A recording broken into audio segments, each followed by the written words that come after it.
Okay, live. What's up, everybody? So, I get a lot of little questions and commentary about, who I am, what I'm doing on YouTube, and that's fair. So, I started, I guess it's fair to say, last year, I started sharing, I took on a more conservative perspective about things. And I started using the LinkedIn platform to share my conservative viewpoints because I felt like there was a need on LinkedIn, which is predominantly the professional space, social platform where a lot of professionals meet, talk, and get perspective. And last year, LinkedIn did this huge shift into this woke craziness, and you just saw a lot of people from a lot of organizations really reveal themselves. And I'm not sure if they were just bandwagon thinking, if they truly felt the way that they were talking, but I wanted them to understand that not every Black person felt the same way that they were, assuming that we did. And when I started sharing, when I started jumping on the Black conservative train, I really started looking at videos and interviews with Thomas Sowell and Walter Williams and Shelby Steele, and I kind of cleaved on to these brothers' perspectives about the Black condition, both socially and economically. So, a lot of people in the Black community will hail from different schools of thought. I hail from the school of thought of Thomas Sowell, Walter Williams, Shelby Steels, and a couple of notable, Frederick Douglass, a number of other notable Black conservatives. And I think that learning more about them and understanding what I was learning about them from past history context, it really helped me to shape my thinking, but also helped me to shape my understanding of what was going on in America. So I stepped back and I'm just like, you know what? This liberal mindset is really not working for me. I felt like, in my book, I say that most Black conservative or Black liberals go through a constant state of cognitive dissonance, and they really don't understand the dissonance beyond the rhetoric of racism. And so, what I like to do is share my experience with people organically, and provide them understanding of not only, issues within the Black community, but also how to understand Black people based off of the Blacks that I've interacted with from different classes. And also, based off of, my own observations and experiences. What's up, Marshall? Is hot, so hot one, gorgeous, but not as, thanks. Thanks a lot, Marshall. Um, but air conditioning is awesome. That's why I'm not really. Yesterday, I was out all day with my family and just kicking it. This day, mm-mm. But I'm talking kind of about, what I'm doing here on my channel, kind of what brought me to YouTube. So I was sharing my perspective on LinkedIn because I felt like, if you're going to hit, the sensibilities of anybody, I'm going to corporate America straight up. I'm not trying to do nothing on YouTube. I'm not trying to do nothing on Facebook. I'm going straight to corporate America. And so, I felt like a lot of the rhetoric that I pushed out last summer in response to a lot of this recycled, ridiculous, and outright emotional rhetoric that continues to, kind of bring itself into 2021 full fledged, if you will. I was just like, I'm going to counter these narratives. And I feel like what I was doing was shutting down a lot of people's perceptions about Black people being this monolithic group that felt and perceived things and even reacted to things the same way. So when I first started on LinkedIn, I think I had about 3,500 people in my network. And, these were people that I ran into while I was recruiting. I actually changed my career last year. And from just speaking my truth to what I saw things and how I saw things, I ended up, I think I'm almost at almost 20,000, which may not be significant to a lot of people, but this is the professional network where people were epically scared to speak about their opinions about even some of the things that their companies were doing that just seemed just out of touch with reality in America. So I became that voice on LinkedIn for a lot of people that just couldn't speak their opinions about the rhetoric that was so popular back in 2020. And a lot of people appreciated that. So, I kind of, just became a voice for people that I didn't know that, I felt bad for. I felt bad for everybody in this country. And I'm not just going to say Black people. I felt bad organically for whites in this country because I felt like the good whites in this country were being lumped up with the bad whites. And I felt like the successful Blacks who have managed to take advantage of the opportunities in this country were being lumped up with the Blacks that did not do the same thing.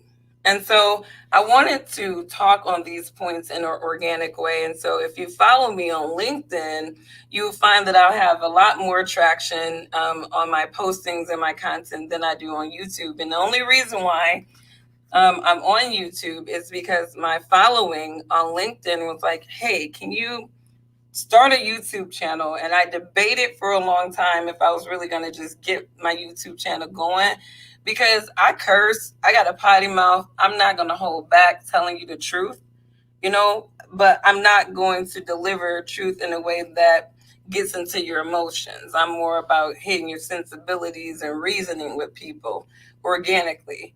So, yep, we are all American. Yes, we are. We are all American. And I mean, if you were born in this country or you somehow went through the naturalization process to be in this country, we are all American. But, I think that one person can feel that way and another person would not. And I'm reasonable about these things. And that's why when I create content, I really try to about what I say. Because again, I kind of think about, oh no, see, here they go. Cyber demons. I do try to, am I still on with you guys? Because this, once they start tripping out, Wi-Fi boosters are a waste of money, in my opinion, because obviously they're not going to work when they need to. But what I was saying is that I'll just see if I can. I only had like 2 windows open, so whatever. So that was pretty much my mission on LinkedIn, is to sort of counter the narratives that were, thank you, Marshall, counter the narratives that were just being malignantly spread and posted on LinkedIn. And then my LinkedIn followers were like, can you start a YouTube channel? And here I am today. So I hear people, they come at me all kinds of ways sometimes. I have this one follower on LinkedIn says, hey, you have a really good message, but if you just do this and you say it like this, or you change this, then you can reach a whole lot of people. And it's like, I've been able to build my following organically, just being me, saying the things that I want to say, but in a way that's meticulous enough not to upset people. I rarely have liberals come at me. I very, very rarely have liberals come at me on negative things, and when even liberals, I have that passionately ignorant, random liberal that come onto my content that want to put their feelings out there. It's like, look, you don't like yourself. You can't look at yourself every day in the mirror and feel the same confidence as an individual that can. And so when you read a post that really shouldn't be this emotional, you're not reading it with logic or sensibility. You're reading it with all of your insecurities. And you feel like it is your job to put those insecurities on. Thank you, my friend Roy. These liberals, a lot of these passionately ignorant liberals, and even some of these passionately ignorant conservatives, these people are insecure. And you got to start recognizing people like that, because I think that it's easier for you to identify individuals that respond to your content like they do. But I very rarely have like especially liberal blacks. Like in the beginning last year in 2020, I had some of the liberal black, passionately, just committed Democrats, black men about myself, and then I go back and tell them about themselves. Like, bruh, here we go. I'm telling you, when you start speaking the real, they just don't want you to have it. But, some of these black men, I had to say, yo, I respect what you're saying and I respect your experiences, but they were not my own. And unfortunately, your generation did not own our narrative. And that is why we are in this situation today. So I was able to shut down a variety of angry black men, angry black women, a lot of black women, they tried to slide into my direct messages or whatever, voicing their concerns. And then I just kind of put them in their place. And then they slid on out because you're not going, like, one thing I believe in being is a Thomas Sowell. Thomas Sowell there's very few people that can disagree with Thomas Sowell with a sensible argument that is not riddled in emotions, right? Very few. And I feel like I like to position myself to be like that, where it's like, okay, if I say something or make a statement, I'm either going to stand by it based off of my experience and my knowledge, or I'm going to at least admit the fact that I have adjusted my understanding. That's the kind of person that I am. So, getting back to my purpose and people wanting me to spread my messaging or whatnot, I think I just try to be more organic with people when I talk about my conservative perspective. And I think that I have become a muse to a lot of your mainstream conservatives, because if you look at my content, I'm a little guy, so I don't have the following like some of these people do. But then if you go and you look at some of their recent content, it's like, wow, you are so inspired by me. You're so inspired by me. And I'm cool with that. Just give me, stop trying to shut down voices like mine. And you are clearly inspired, Candace Owens. A lot of Candace Owens followers, they just don't know how to take me. They're like, how can you not love Candace? I'm like, I don't love nobody but myself and God and the people that are my real 100ers. You know what I mean? I don't bandwagon love nobody. I don't know what is wrong with some of you people. Some of you, I don't want anybody to ever love me like some people love Candace Owens. I promise you. Because I will take you straight to the Bible and say, you need to stop idolizing me right now. Right now. Right now. Okay? Don't idolize people. Some of you people are out here idolizing people. That is what you guys are doing. The great black hope for the Republicans is Candace Owens. And all these white people are idolizing her. Meanwhile, black people are sitting up there like, y'all saw how quickly Kanye broke up with that. Black people know. I feel like white people have this skewed sense of understanding of the characteristics of black Americans in this country. And I really feel like in order for whites and blacks to coexist in this nation, we need to be very, very, very realistic at the fact that neither whites nor blacks nor Hispanics nor Asians, none of those groups are monolithic. And even if you have front faces that are touting these issues within the community, there is always individuals in that community that will refute the fact that those issues exist to the degree that people want to claim they exist. And people need to start being realistic about that. You know what I mean? Which segment of the communities are you talking about? Because there's poor Asians, maybe not as many as other groups, but there's poor whites, poor blacks. There's like I said, there's a whole class system. But getting back, and I hate to talk about myself, but these are just some questions that pop up in my inbox about, like, what are you doing? It's like, to me, I'm just that middle ground. You know what I mean? I'm like that middle rhetoric. Here we go. Are they messing with me again? They are messing with me today. I am that middle voice. So when you feel like the rhetoric is extreme right or extreme left, I'm sort of they do not want the people in the middle to talk. They do not want the people in the middle to talk. They don't want the people in the middle to talk. But like I said, if you got rhetoric from the extreme right or left, I am that voice in the middle that says, you know what? Let me give you a way of thinking about this that is beyond any of that. And so that's pretty much my purpose. I'm neither right nor left. I'm right in the middle. And I think Americans at this point, really kind of need a middle perspective. And I think that's what I like to offer people.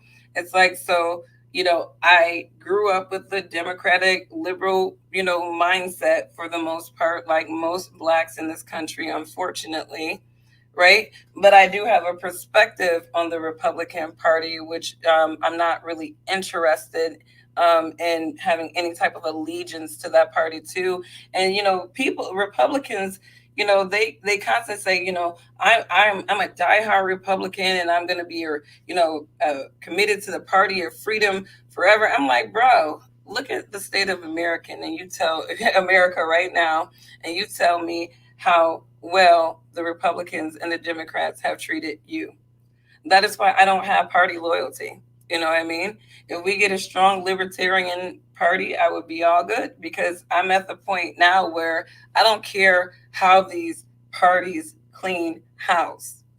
They are so removed from the founding ideology of what their party stands for that I'm not going to be committed to ignorance. I'm not going to be committed to ignorance so that these people can play tug of war with Americans for votes and not really do shit. So, I am a middle perspective on all of the extreme arguments and ideas and rhetoric. And better believe since last year, a lot of mainstream individuals have been drawing inspiration from my content, because I call everybody out. I call everybody out. I am not pro any group in this country that has been responsible for putting America in the state that it's in right now. So, you know, I'm pro common sense. I'm pro common sense. I'm pro human experience and observation. I live my life right now like a scientific method. Have I been able to observe this rhetoric that these people are talking about? Do I have a personal experience in relation to this rhetoric that they're talking about? And if I don't, you know what I mean? And I start looking at the numbers and they don't make sense, I already know that somebody's pandering to my emotions and some recycled conversations so that I can bite the bait. That's true. Both parties really didn't add to the black community as much. A lot of talk for the most point. And that's what I'm saying. I don't understand, when you hear pro black conservatives that I know, when we speak, a lot of us that I talk to, they're very much libertarian leaning. No, Republicans are very lost. I feel like they're lost. Here we go. As soon as we start, I feel like somebody paid YouTube to mess up my streams. But I feel like the Republicans are out of touch. They have the wrong black faces, is what I call some of these people. Having the discussion about the black community in a way that really doesn't help Republicans understand that black people don't trust them. Black people don't trust them just as much as they don't really right. I think a lot of black people realize that Democrats really haven't done a lot for blacks. I think a lot of black people have come to that term. That's why I feel like a lot of black people have opted not to participate in the political process. We can talk about blacks and how we need to, vote more, but a lot of blacks are dissonant in the political process because they have not seen the residuals of any of the administration when it comes to the black community. And I think people keep trying to sell these parties on ideology instead of delivery, and that is where they are failing. Political parties are similar to sports teams. New coach candidates leads to new direction. Right. And people need to start being realistic of that. You know what I mean? I hear a lot of these people selling ideology, past ideology. We're the party of Ronald Reagan. You know what I mean? But guess what? I don't even think Reagan would rock with some of these Republicans today. I don't think Reagan would rock with some of these Republicans today. And that is just my personal opinion. You know what I mean? They love to sling names and ideologies of what they stand for, but it's like, have your deliveries demonstrated that you actually stand for what you claim your party is about? And I think Black people are realistic about these things. So when, your mainstream conservatives, your Black conservatives want to paint these narratives of that they're going to save Black people from the Democrats. I'm going to save them from the Democrat plantation and get them on over to the Republican plantation. And Black people looking like, girl, bye, please. White people are McLovin that. And that is the truth. And because Republican whites, they don't process the fact that Black people are not abandoning the Democrats because they think that Republicans are racist at this point. Black people are staying where they are because the Republicans do not inspire them and have not inspired them, and they have not seen. And you can't keep riding on the Civil Rights Act either. And that's what the Republicans like to do. Oh, we passed the Civil Rights Act. Okay, what have y'all done for Blacks after that? Right? You know what I mean? And I give George Bush credit because he did get rid of affirmative action. And people thought he was racist for that. But it was like, that was the best thing that could have happened for Blacks because they were lowering our standards. Democrats was like, don't let Blacks, have the same standards because they're incapable. All the while, we have had all these Black scientists and engineers that have been a part of American innovation throughout this country, even after slavery. And yet they want to marginalize the capability of Black people. And so, I like to speak holistically about these issues, without hitting the emotions, but just getting you to think about how these arguments are being presented to you on both sides.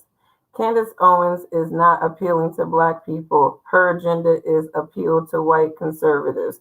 Absolutely. And that's the thing. White people, they will lead white Americans to believe that Black people are so dumb, that we are so dumb that we just won't listen to Candace. Why can't they just listen to Candace? It's like, white people, first of all, Candace is not saying anything that any other Black conservative isn't saying, but how they're saying it actually resonates to the reasoning and the real discussion with their people and not some debate, right? Sometimes you can have a discussion with your people and you ain't even got to be all up in that debating where one person is just like, well, this is this and this is Democrats, this Democrats, this Democrats, this Democrats, this blah, blah, blah. It's like, Black people, be politically neutral and just vote on the policies that impact you and serves your household needs. I can give Reagan credit for affirmative action, and Republicans were offended by it. Black people never reach management and corporate until affirmative action. Yeah, but here's the thing about affirmative action, and I'm not talking about affirmative action in the workspace, because I think that some aspects of affirmative action was actually absolutely needed. I say to some degree because you got to think about it. I feel like whether people want to admit it or not, there are a lot of people who have systemically racist psychologies, meaning that they have been born into ideas about other people. They have been sold into images about other people that makes them inherently systemically racist. And you can be a Black person or a white person. I think that every single American in this country, beyond white people, are inherently racist based off of how things and other people and other groups have been projected to us. That is my own opinion. You know what I mean? And but I feel like, when it comes to affirmative action in schooling, I think that is where we have seen the most detriment in for black people, because they have put a lot of data out about how, lowering these standards, especially with college admissions, how it actually ended up disadvantaging a lot of black students, where they were actually on the verge of failing some of these institutions that they got tokened into or whatnot to meet a quota. And a lot of these people were on the verge of failing within their first year. And check out Thomas Sowell, because he did an interview with Hoover Institution, I believe, talking on these same points. It was actually President Nixon, not Reagan. Nixon, dear goodness. I think, here's the thing with affirmative action. I think, again, I think a lot of these, programs and ideas, if they're implemented the right way and in the right institution in America, I feel like they could absolutely be effective.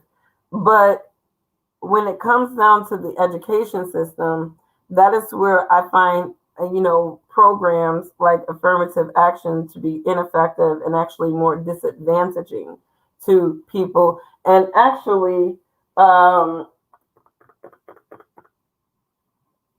Jason Riley, he has a book called Please Stop Helping Us. I have it back there, but like sometimes when you're chilling, back there can be a long walk from where you at right now. So I'm staying posted. But Jason Riley has a book called Please Stop Helping Us. And it talks about how liberals have basically been a detriment to the progress of black people. It's a great book, and I encourage everyone to pick it up if you kind of want to understand how some of these policies really do impact black people in an adverse way. But getting back, you can ask me any questions if you'd like, but I was trying to do this video because I have a lot of people slide into my DMs on LinkedIn, and they're just like, what are you doing on YouTube? What is your purpose? Obviously, my delivery on YouTube is a lot different than it is on LinkedIn.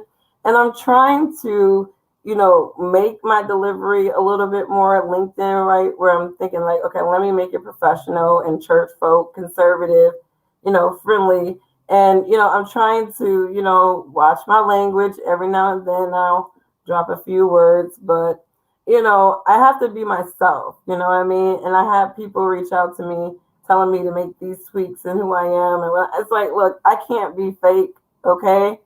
The only person I know how to be is me. And when I start being somebody else or being this image or what somebody wants me to be, then I start being fake, and I don't do fake very well. So I have to be me, and I've gotten an organic following just by being organically me. Don't forget Reagan was the first conservative elected president. Okay. I'm gonna let y'all talk about that, but I think and I don't even know, because we don't veered off so many different ways. Let me see. Political parties are similar to sports. Okay, we got that one. I think liberals and Dems have only spoon-fed welfare. Oh my God, yes. People talk about generational welfare or wealth, and I'm like, we have generational welfare going on in this country. And you look at the welfare system. Why is it generational? Why is it generational, right? Because you have a series of bad decisions that are happening in the black community, where you have a lot of unwed children. You have a lot of black men who are, and this is big time in the poverty line, but I can actually see this in the middle class black too, where more people are utilizing welfare programs because men are not being committed to the responsibilities like they were back in the day. You know what I mean? They're getting these young ladies pregnant, and they're just, a lot of them are leaving it too. It's so funny, these black men, I be telling them, it's like, you talk about the white man so much, but then you create these children and let the white man basically take care of your children. So, some of these arguments, I can dig holes all in them, in terms of black men need to be more responsible for their children and stop neglecting their responsibility and stop spreading their seed all over the place and stop convincing, and embracing music that tells them that I had sex with no condom on. I was in a dumb state, and so I took the condom off because I was sloppy, stupid. I mean, these are the behaviors that we are embracing in the black community vicariously through our music. Have sex with no condom on, and what do you think that's going to lead to? Unwanted pregnancies, a bunch of kids in the welfare system, generational bad decision making, right? I know hoods right now. I can go over to the east side right now, go over to a homie's house or whatever, and every single woman in that particular family group would have been or is still on welfare in some kind of way. I had one girlfriend, she ended up losing her welfare. I'm not sure, doing something not right, and she was forced to get a job. And she has a better quality of life being forced to work than being under the system of welfare. And a lot of people don't realize that I don't want the state taking care of me and mine. I want to be able to work and make an income that allows me to live the standard of life that is comfortable for me and my kids. You know what I mean?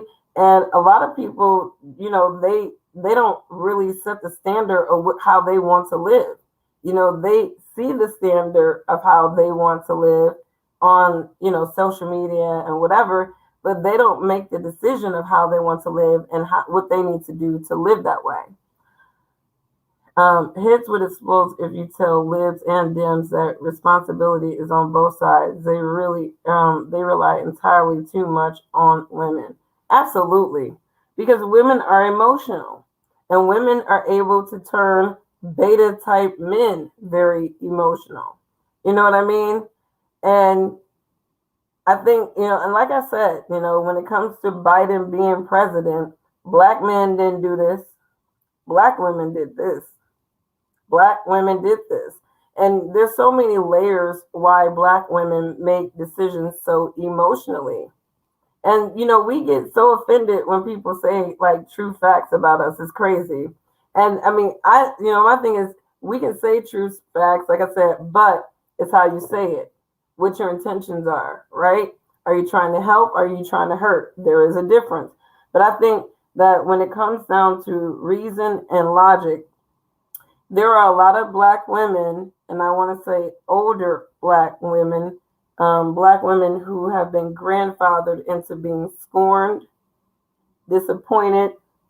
And, when you're scorned and disappointed and you are insecure too, because a lot of these women are insecure. I had one lady, I was looking at a video, she blamed being fat on racism. Being fat on racism. It's like, come on, lady, you got to be accountable for you picking up that spoon of ice cream and eating the whole carton like in 5 minutes. Like, come on. Racism didn't do that. You did. I think people need to start being like accountable for things like that.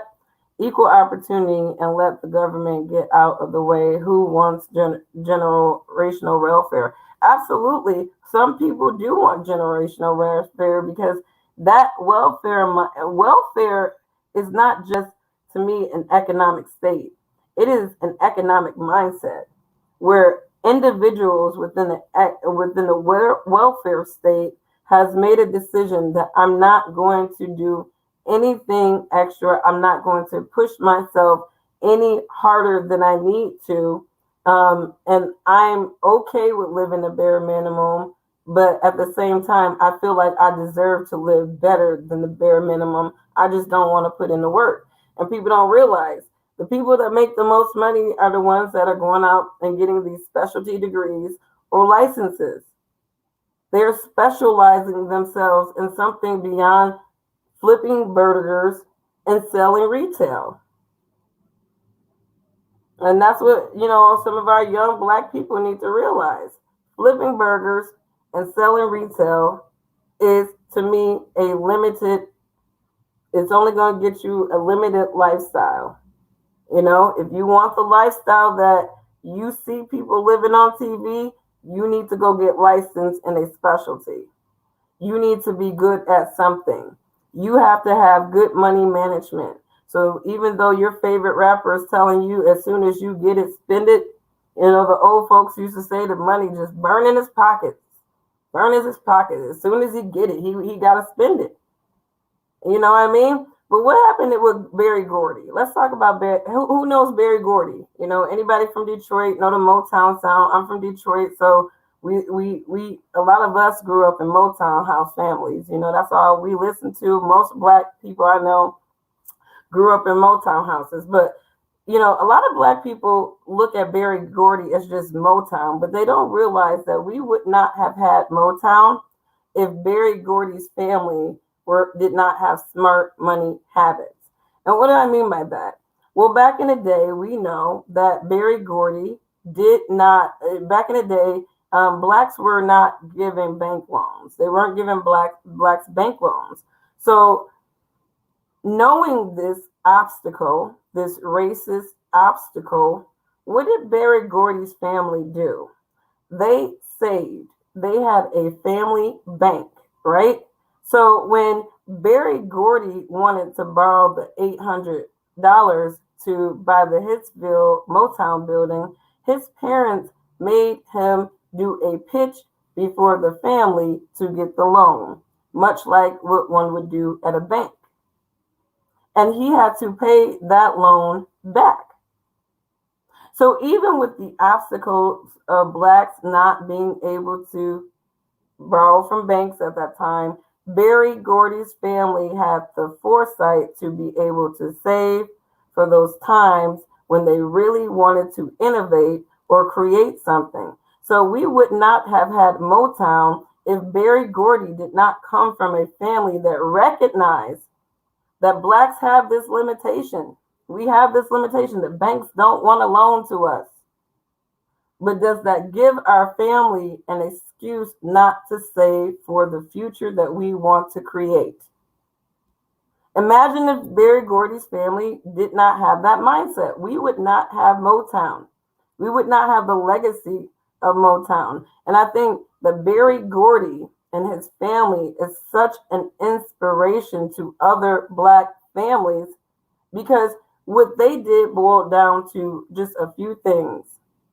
Understanding the obstacles before you, planning for those obstacles, and planning for your future around those obstacles, and creating your legacy. So, I just tell people, the money, it can burn your hands. As soon as we live in a culture, as soon as we get it, we got to spend it. But I feel like we also need to learn the lessons from individuals that have actually had the money and they didn't spend it on frivolous things. They spent it on things that would help them build their legacy in the future. And so that is why I always like the story of Berry Gordy. I think it's very inspiring to Black people beyond music. It's inspiring to anybody, really, whether you're Black, whatever, because it shows that if you want something, even if there is a known obstacle, you can get it and you can create an incredible legacy. Uh-oh. Shut me out. I'm telling you, they keep kicking me out of my stream.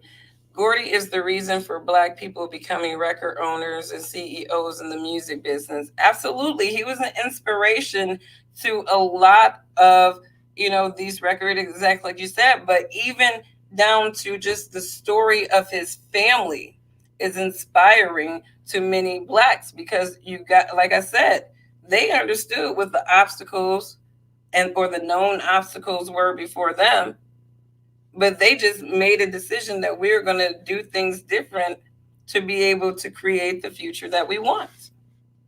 And so that's why I tell people, you got to get into Barry Gordy's story beyond the music. Get into the Gordy family themselves and the decisions that they made so that we can actually have Motown. Because a lot of people would be surprised if his family did not think like that, we would not have Motown.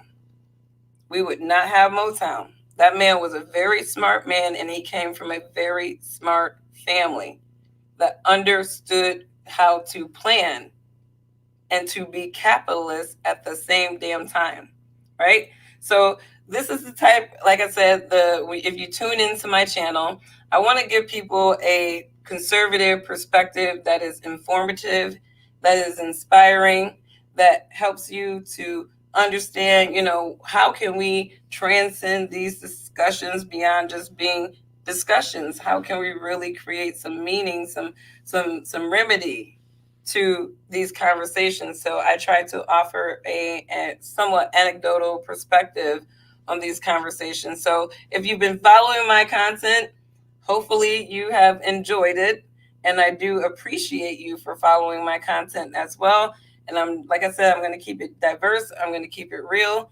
And hopefully you will walk away with a sense of how to understand your fellow man, understand these conversations that are being screened, whether right or left, to like very weird extremes. This is a middle perspective for you, and I'm not going to pander to your emotions. I'm just going to give it to you real. And I'm not going to know everything. Let me tell you something. Tiffany, Sal, you guys drop stuff in these chats where I'm just like, oh, let me look more into that. You know what I mean? So I am one of those people. I am constantly learning.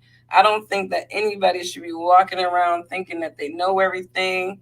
You know what I mean? I'm the authority of my own experiences and the knowledge and the observations that I have had, but I know that other people are looking at things differently, and I like to take in all the perspectives. That's why I look at liberal and conservative point of views, because I want to know what people are saying, and then what I do is I just bring it all in the middle, and I make sense, with my middle point of view, and I try to be as objective as I possibly can. Black people have always had a talented tenth. Don't forget about Tulsa, okay? And here's the thing: Black people, and it's so funny how they're putting Tulsa out as if this is like something that they done dug up from the scrolls, and now all of a sudden it's like, let's talk about the Tulsa massacre. And it's like a lot of Black people have been talking about Tulsa, but because it wasn't a mainstream conversation, you know what I mean? People, and I think that the liberals need to admit the fact that they have omitted a lot of elevating points of Black history so that Black people can stay in a marginalized mindset. I mean, think about it. Why are we learning about Tulsa in the context of it being a massacre instead of it being an example of Black excellence and autonomy from the government, right? The U.S. government wasn't doing a crap ton for those people. They had to use their skills, their ingenuity, their mindset, their entrepreneurial mindset. And I want to talk about some of these Blacks back in those days post-slavery, because that some of those Blacks had good masters. And those masters allowed their slaves to be educated. Because when you look at the innovation of some Blacks post-slavery, it is undeniable that even though slavery as a business model, and there were individuals, white families that owned slaves, some of those people were actually good enough to their slaves to allow those people to read, shadow innovators. You think about how many Black engineers really, and innovators, came up after slavery. And it is undeniable that not every single white person that owned slaves was terrible to their slaves. And this is not to justify the business model that was slavery, because that is what I call it. It was a business model that needed to be phased out of the United States, but it is just to say that, even with all the terrible atrocities that we learn about in slavery, I think that it is also notable to know that there were not every single slave master was a detriment to that slave. And there were a lot of slave masters that sympathized, empathized with their slaves to the point where they were okay with them learning and developing. And I think that's why I feel like if history was talked about the right way, I think if you break down, all those slaves that were freed, you're going to find that there was an intelligent class of slaves being released because they had white slave masters that humanize them to the point of allowing them to learn how to do the fundamental things necessary for surviving freedom. And I think that, I'm one of those people, I get deep down in these conversations because I don't want to act like, throughout the United States history, every single white person has been a detriment to the interest of Black progress. And I think when we start generalizing these conversations, it creates the perfect ingredient for us to start hating each other generally. And I think I think one of the purposes of my website, the Intellectuals Thought Corner, which I need to get better at, is I'm really trying to get people to engage in respectful, sensible public discourse in which we can dive into some of these conversations a bit more deeply for understanding. You know what I mean? And I think that's what we need to really start doing. You know what I mean? Because just like there are a lot of ill-intentioned individuals of all colors in this country, I personally believe that there are a lot of people of different colors that truly look out for other people, regardless of what they look like. You a good person, you got a good idea, I'm gonna look out for you. And I think that there are more Americans like that than like these ideas that are being projected. Dems are the gatekeepers of the Black community. They are. I think Democrats are the gatekeepers for the Black community. Like Lyndon B. Johnson said, he wanted these niggas voting Democrat for the next 200 years, and boy was that dude right. Talk about an omen. How did Lyndon B. Johnson do that? I'll tell you how he did it.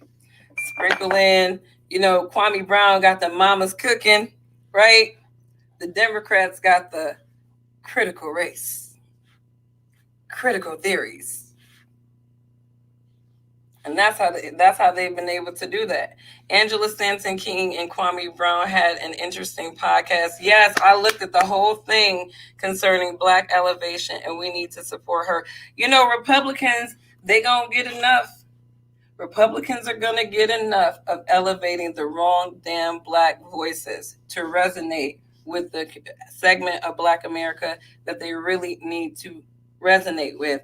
And Angela Stanton King, to me, is by far one of those voices that understands. She understands. See, here's the thing with Candace Owens that people just don't understand. Whatever her household situation might have been inside the house, she still grew up in a predominantly white area.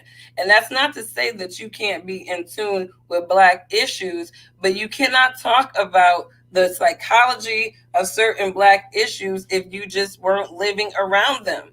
You are a person talking about them outside looking in, whether you are white or Black. You need Blacks who can intelligently talk about the Black dysphoria in a way where people understand what is going on. You know what I mean? And that is why I think that the Republicans do themselves a disservice having these little, what I like to call Black faces, who just, because I'm Black, I can talk about Black issues, but I'm not talking about these issues in a way that can be resonating to even the whites that need to understand Black Americans and the Black condition differently. You know what I mean? And that's why a lot of Black conservatives who are not the pro, Turning Point, Daily Wire, we ain't on that or whatnot. We are, we have to clean up a lot of stuff that these people say and how they say it. And a lot of people want to keep saying people need tougher skin, people need tougher skin, blah, blah, blah. Okay. All right, Republicans. Okay, conservatives. And you're wondering why your movement not resonating. Why? What is going on? Why? Black people voted for Trump, not the GOP.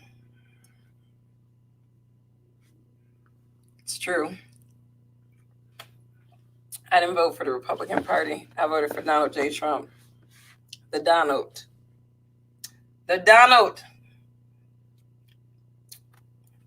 So I think Republicans need to realize this. You're never going to get the black vote.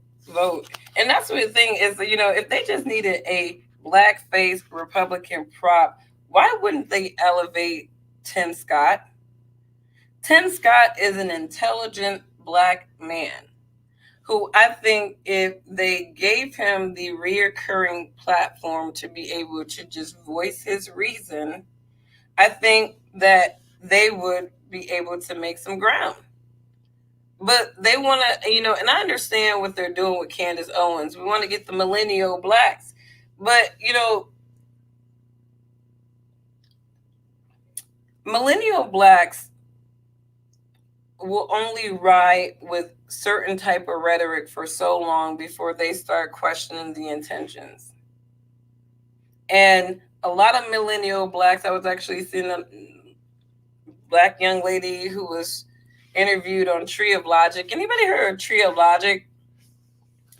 I'm new to the black conservative movement, so I'm kind of learning all the faces beyond the mainstream conservatives. And so I just got on to this channel, this lady, Tree of Logic, and she's raw. I mean, you guys think I'm raw. She's raw, but I like a raw perspective sometimes. Somebody just give it to you gritty. Give it to me gritty, because that's exactly what I want. 1 Samuel 16:7. I'm gonna read that. So give it to me gritty. You know what I mean? That's me. And she definitely delivers the receipts on her perspective very, very well. So shout out to her, because I feel like she's one of those organic voices where it's like, this is the true comedy of these political parties. And I feel like she seems to be, very conservative, very diehard conservative or whatnot. But I think that she's sort of almost getting into the middle now, where she's just like, I see the plot on both sides. You know what I mean? So that's why I don't like to commit to any movement. I don't like to commit to any party. And if anyone needs to know again, no, I'm not Republican. I don't advocate for the Republican Party. I don't advocate for most mainstream black conservatives, because I feel like they just make my job resonating to my people a bit harder than I think it needs to be. And so I disassociate myself with that completely. So I'm independent. Independent is the best way to be. That way, nobody pays you to pander or say something in a certain way. It's organically you. You know what I mean? So we just celebrated our independence yesterday. I soaked it all in, right? I soaked it all in. I had this guy come and he disagreed with one of my points. He was like, well, you're paid. I'm like, who's paying me? Who's paying me? The information is free. I feel like information is free. Sharing our opinions and our perspective is free. And that is what I do. You know what I mean? So thanks for hanging out with me. Let me read 1 Samuel 16:7, because, my friend Sal, we chopped it up, like, what was it, last week about the Bible. I'm very random over here. The people that follow me, we get random. So that's what we do. Just bring that random conversation that tickles your fancy and gets you to thinking about something new. 1 Samuel chapter 16, verse 7. What are we looking at? According to the Church of Jesus Christ of Latter-day Saints. We don't want to do that. Let's do NIV. All right. 1 Samuel 16, chapter 7.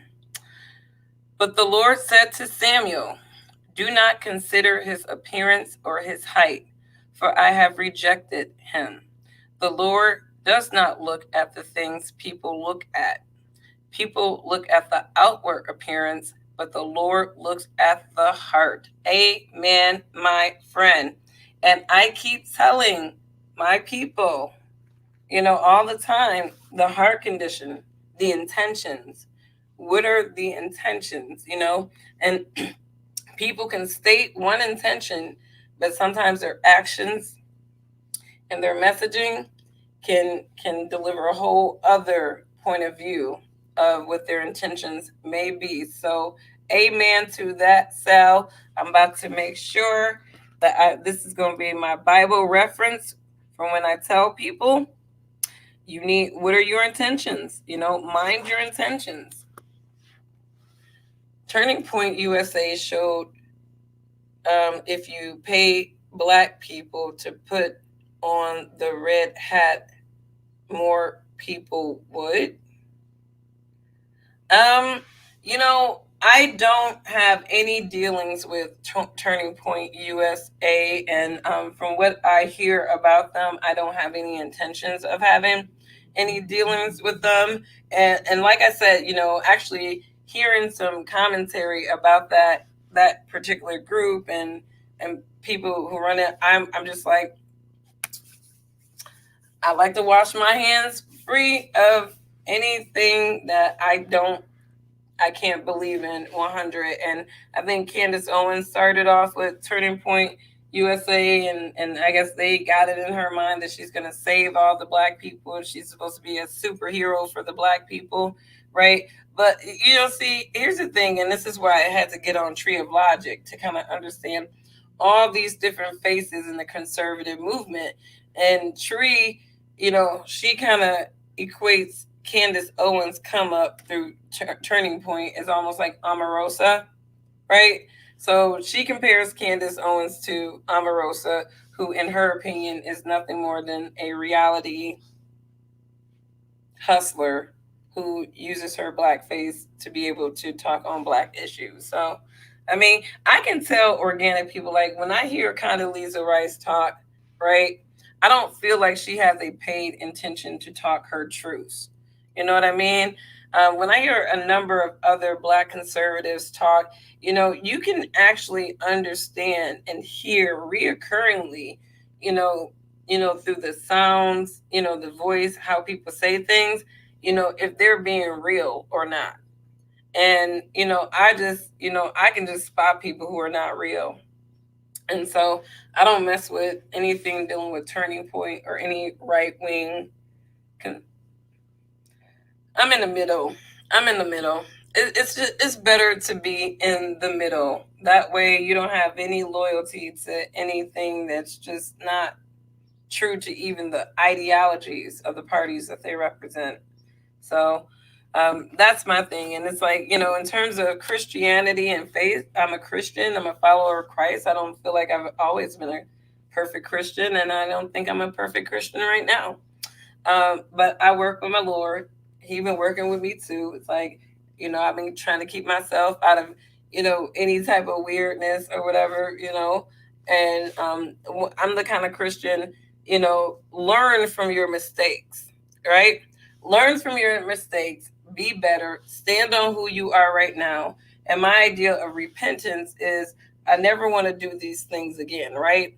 So a true repentant Christian is a person that can look at their previous lifestyle and find it so repulsive that they don't want to revert back to it, right? They don't want to go back to that lifestyle because they understand, how detrimental that lifestyle is for them. And that's the type of Christian that I am. It's like I have definitely strayed away. I have fallen into the machinations of the devil several times in my life.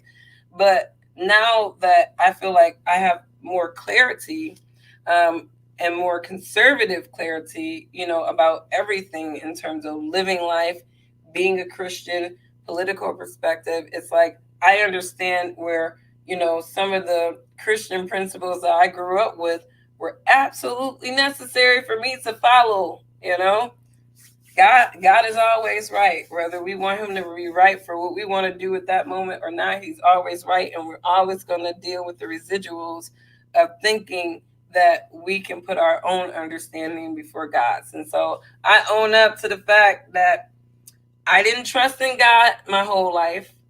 I leaned on my own understanding.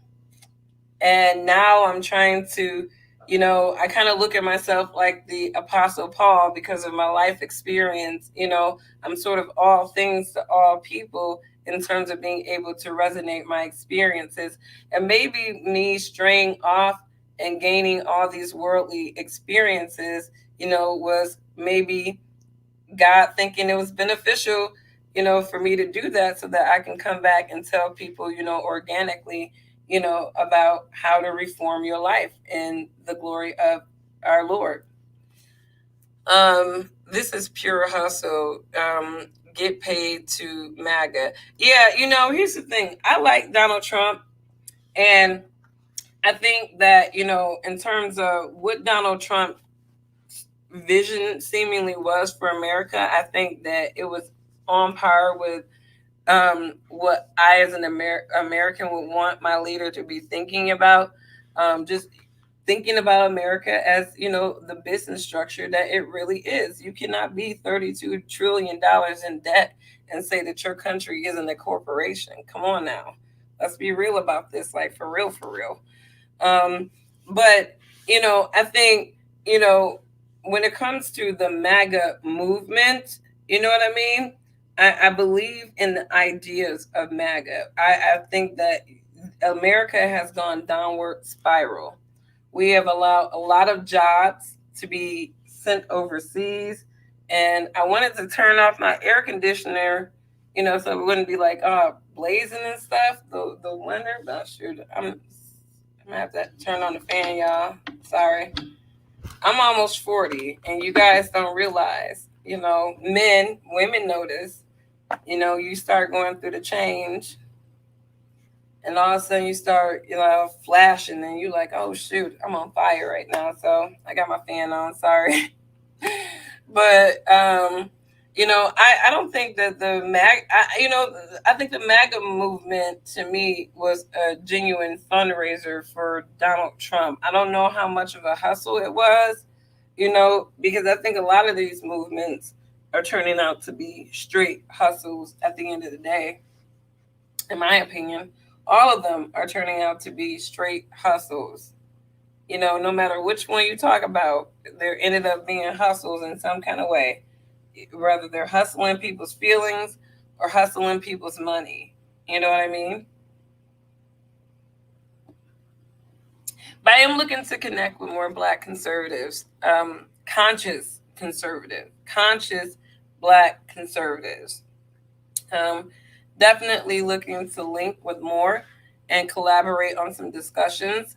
So if you know of any conscious Black conservatives that you think would be cool to chop it up with me, definitely drop some names, send them my way, link us up, and we can have some real talk conversations. And I'm gonna start my Intellectuals Thought Corner podcast show. Again, I don't even know what this is really. It's just me just chopping it up with you. I don't really think this is a show forum, but it's very informal discussion, if anything. But I'm about to get off of here. Thank you so much for everyone that has tuned in, and hopefully you had a little bit more enlightenment about who I am. I am definitely pro respectful public discourse, although I think it's okay to defend yourself against ignorant beta people on the internet and put them in their place, or at least put their feelings back on them, so that they won't get on your nerves with them. I am not a Republican. I'm middle of the road. Think of me as a libertarian voice in the middle. So anytime the right or the left get too extreme, you can come here and get a middle perspective. I am a Christian, a follower of Christ, and but I'm not a holier than thou Christian.